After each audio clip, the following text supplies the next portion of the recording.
Hello mga kabungis, welcome back again to another vlog. Ito po si Busilak Diary. Hatid ang mukha ng balita. Mabilis rin tayo.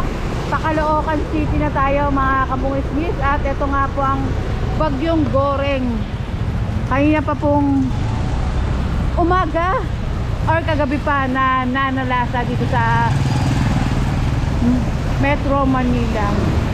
Ito po ang sitwasyon ngayon. Nabaha na yung mga iba pang lugar dito sa Metro Manila.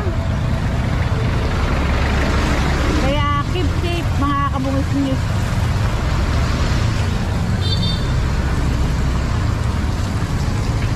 At ngayon umuulan pa rin po